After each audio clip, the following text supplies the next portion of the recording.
So linoleic acid is a omega-6 acid. If we think of omega-6 and omega-3, we're always told that omega-3s are what we need, and that's heart health and bone health and everything else. Omega-6 we also need some of, but we used to have a ratio of about 4-to-1 in our diet, apparently. And now it's about 15-to-1 of linoleic acid to omega-3s.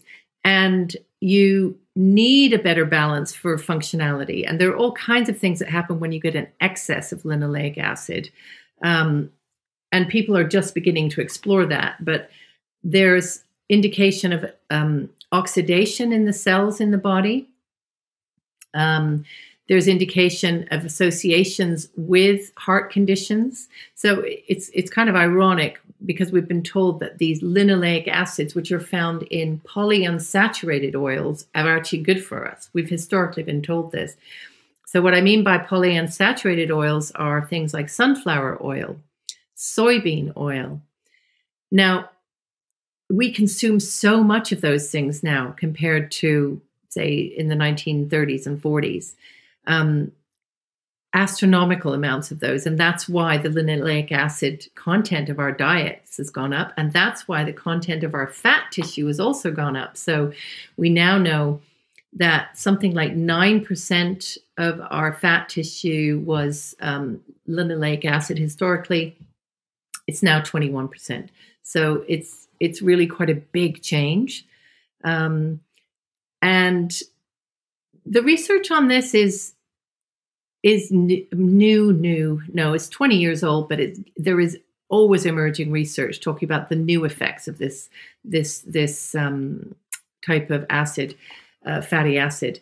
One of the things that we need to understand is that forget what goes on inside the body. Outside the body, when you're using it for cooking, it at high heats, it oxidizes very fast, and that creates oxidation in our own bodies. So, for instance, fast food, such as French fries in a fast food outlet, are always fried these days in something like sunflower oil or soybean oil at high temperature.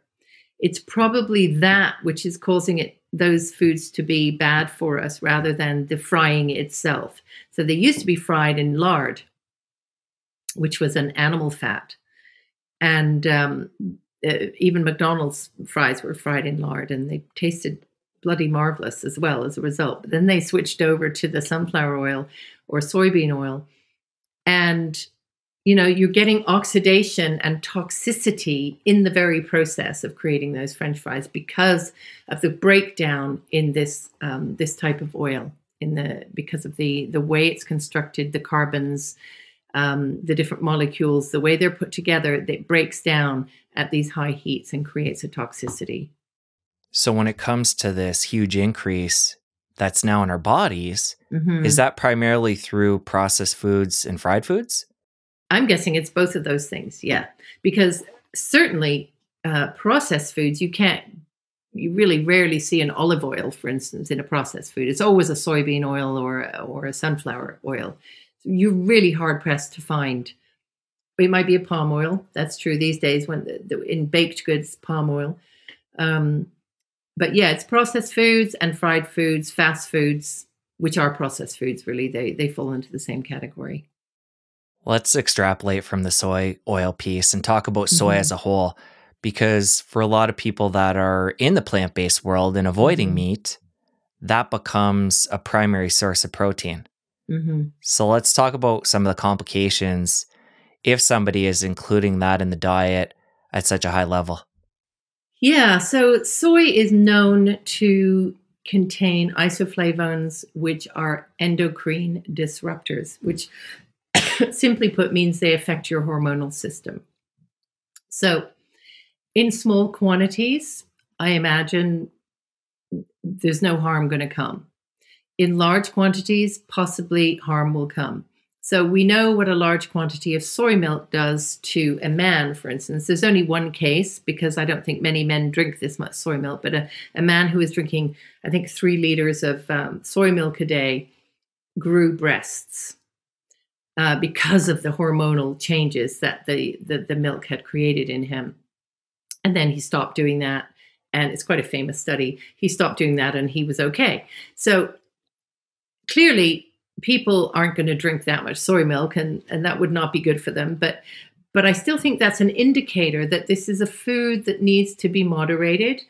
It should be eaten with caution.